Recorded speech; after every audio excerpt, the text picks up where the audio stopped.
Hello, and welcome once again to our podcast, The Path to Becoming a Virtuous Woman, on our third episode, The Attributes of Virtue. Let me start with this.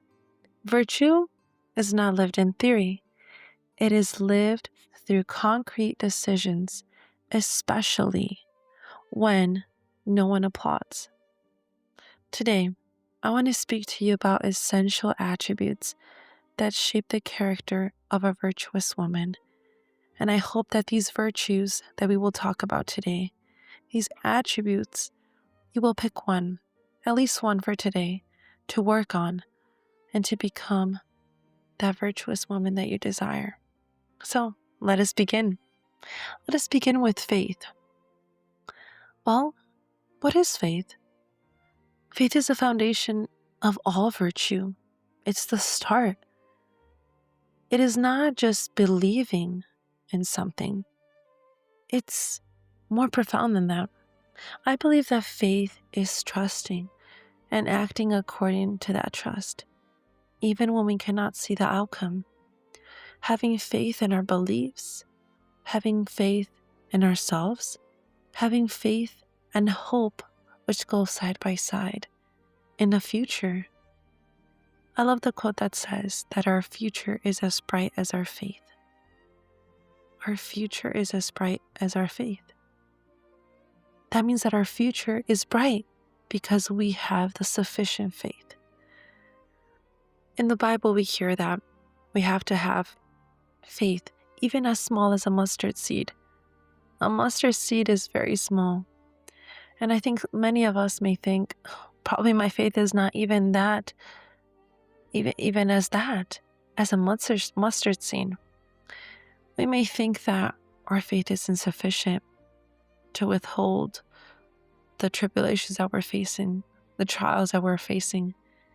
Maybe we think that God is asking too much of us, that it's too difficult, that just we're crying to have faith. That's too much. That's too much to ask for after all that I've been through and after all that we have to go through. I don't know if I can. But let me tell you this. You show faith every single day. How? It's manifested to by choosing what is right, even when it's not the easiest path, and you've done so. You remain firm when others give up. You're still there. You're still trying. You're still going. You're still enduring. And you trust in God, even amidst uncertainty. Uncertainty is in our everyday lives, but we still have faith. So, if faith is one of the most essential virtues of a virtuous woman, that means that a virtuous woman is not guided only by what is visible, not by all that we can see, but it is guided by eternal convictions. I think about it as love. Love is not a person. It's not a personage, but I can feel it. It's manifested through actions, through words, through deeds, just as faith. Now let's go to the second one. Purity of thought. I love this one because virtue begins with everything in the mind. Purity of thought is not being naive, but it's having discernment. Discernment to choose what is right, to choose the good, the better, and the best. I think that's difficult. I think a lot of times, especially us, we want to do everything that's good. But do we actually have time to do all the things? Can I go serve someone and also serve my family and also do this and that all at the same time? Well, all of those are good. And God sees all of those good works. But there is a time and place. There's a good, there's a better, and there's an excellent. So that means we have to choose the excellent out of every choice that we make. It's not easy. And I think having purity of thought takes practice. Practice in the thoughts that we have, that come to our mind. And that is a practice that continues on each and every day. It means that I'm guarding 3 things: what I consume, what I allow in my mind, and also what I normalize on social media. We're always on our phones. I can choose what I can see, what I watch, what I let my ears hear as well. I can let my thoughts linger on a certain thought that is pure or that's vulgar. I make that choice because I'm the one that chooses what to think. And if a thought comes to my mind, I also have the choice to let it pass or to let it settle in my mind. It's difficult, but throughout my life, I've noticed that when I have a pure mind and thoughts come to my head, and I decide which ones to filter and which ones to stay, that my choices are better. Why? Because we have to protect our minds. Because a virtuous woman protects it. Because she knows that thoughts, in the end, well, they shape our decisions. And like a good wise man said, our decisions shape our destiny. I will keep you with that thought. Let's go on the third one. Humility. Well, humility, I don't think it's thinking less of yourself. I do think that it is thinking of yourself less. What do I mean by this? We can be humble in anything that we do. Being humble, sometimes people perceive it as being humble in the way that we dress. But a woman can dress very elegantly and also have humility of heart, by recognizing her mistakes and listening to the counsel of others. Our parents, our close friends, family members, those who are more wiser than us, that have lived more. Their experiences do influence the way that we think. And also not living to prove superiority. Because in the end, a virtuous woman doesn't compete with anyone. Remember, there's no need to compete with anyone. You are not even competing with yourself. You are trying to be and to achieve your full potential. I love this quote by C.S. Lewis that says, "Humility is not thinking less of yourself, but thinking of yourself less." When you serve others, when you think of others, your spirit brightens, your glow brightens. And people can see that. And that is humility. Temperance. Temperance is one of those attributes that I think is very difficult to develop. But once developed, it can change the course of every decision that we make. Temperance is self-mastery. It is knowing how to say, this is enough. This does not benefit me. And not everything I desire edifies me.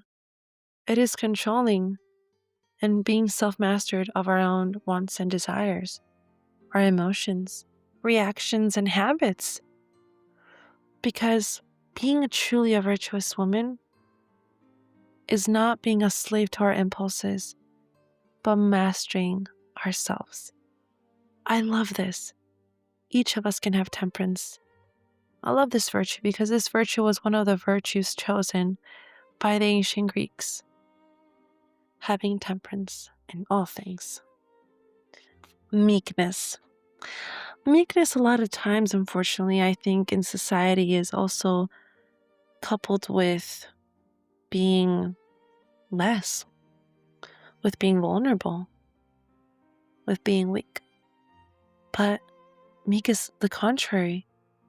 It is strength under control.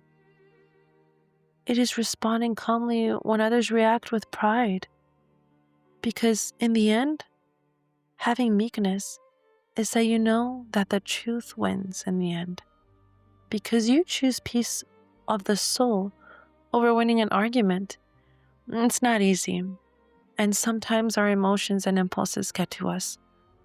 But with meekness, practicing little by little, That means we're responding with character. Christ responded with character. And many times, he did not offend, but he was meek because there was truth in his words and his actions. His actions and words spoke more than anything. Meekness for me is an attribute developed through desire and the righteous exercise of our moral agency. And we have that choice. That's beautiful. Well, now we go to patience. And patience, I will say, is a virtue in process, one that I truly desire to develop each and every day. I remember as I was serving in my mission in Brazil, patience was difficult for me. Being patient with my companions, being patient with those who would serve, being patient with the decisions that others made. When I didn't agree with those. Because in the end, patience is being patient not only with others, but with ourselves, with God's timing. And I say this one's a big one. All of us that desire to be married, all of us that desire to start a career, all of those that have a dream that hasn't been fulfilled yet, we think, when will I receive the patience that I need so that I can know, so that I can overcome all my difficulties? So when that time comes, I can hold it. I can see the end goal and be patient. It's difficult. I think all of these attributes weren't easy to develop. But once developed, that is the essence of a virtuous woman. With patience for me, it takes time. I love how one of the leaders of the Church of Jesus Christ of Latter-day Saints said in one of the articles entitled Continue in Patience, Dieter F. Uchtdorf said the following: being patient means waiting and persevering actively. It means staying with something and doing all that we can, working, hoping, exercising faith, and bearing hardship with fortitude, even when the desires of our hearts are delayed. Patience isn't not just enduring, it is enduring well. I learned a lot from that quote. Enduring well, I would say, how about enjoying well? Enduring also means enjoying to the end. How can I enjoy my tribulation? How can I enjoy my difficulty? How can I enjoy being single? How can I enjoy not having the dream that I desire now? How can I enjoy all that's going on in my life so that I can get to the dream that I desire, to that goal, to that place? Well, like this leader said, we have to work, we have to hope, and exercise that faith. And through it all, in the end, it will be worth it. Attribute number 7 is charity. And I would say that charity encompasses all of it. It is love in action. It's when we treat others with mercy, even though when they wronged us, especially in those moments. Charity suffereth all things. It doesn't humiliate, not wounding with words, and especially not exposing the mistakes of others, because in the end we are all imperfect. But with charity does something that all other virtues need.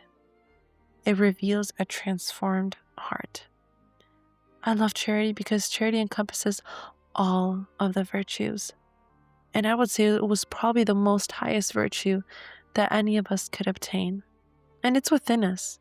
We simply need to put it into action. Because when it transforms our heart, it's inevitable.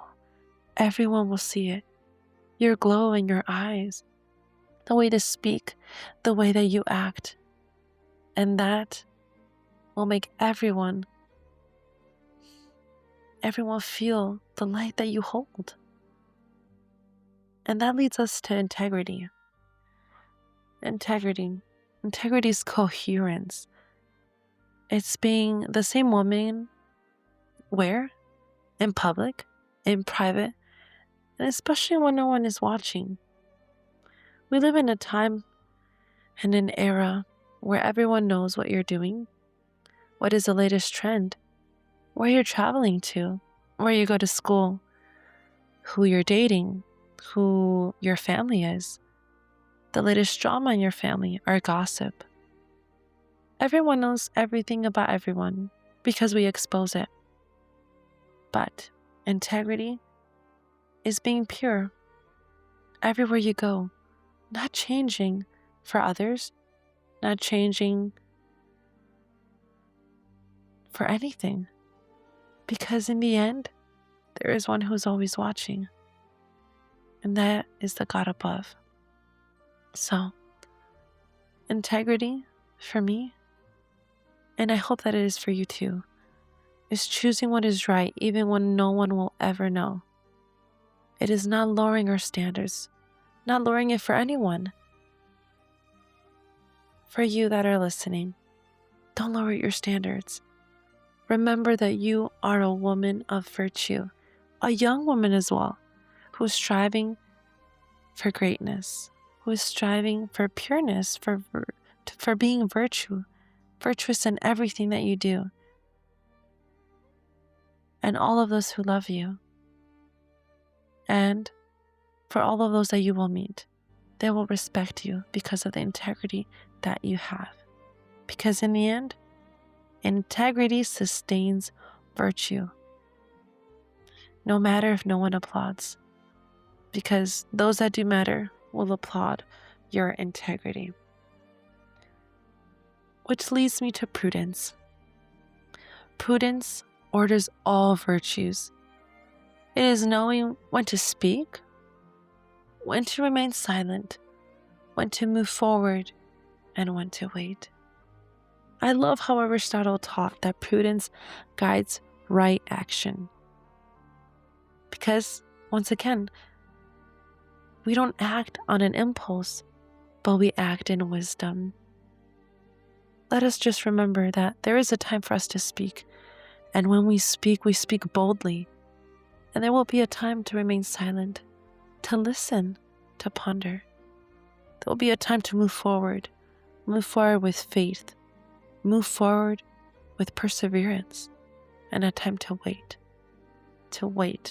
in the Lord. Which leads us then to our last attribute, which is knowledge. One of my favorites. Because for me, knowledge has become an attribute that I have truly strived to seek in everything that I do. I sought knowledge since a young age with books, as I went to church, as I began reading. Knowledge has been an attribute that I truly strive to develop each and every day. I don't master knowledge, but that is a mission that each of us can have. I learned knowledge by traveling, by going to school, by receiving a master's, by learning, by being humble. It wasn't easy. I don't think, especially with knowledge, we're mistaking it for wisdom. But wisdom, that comes with experience. Remember that virtue does not shout, but it transforms. And all of these attributes transform you. I leave you with this, that virtue is not about appearing holy, but it is about living each day with faith, self-mastery, and integrity. Thank you for being here, and thank you for listening. If this episode spoke to your heart, I truly invite you to stay. For in the next episode, we will talk about something essential and something that I truly love. And it is, modesty never goes out of style. And before I forget, remember, Where is a virtuous woman found? It's found within you.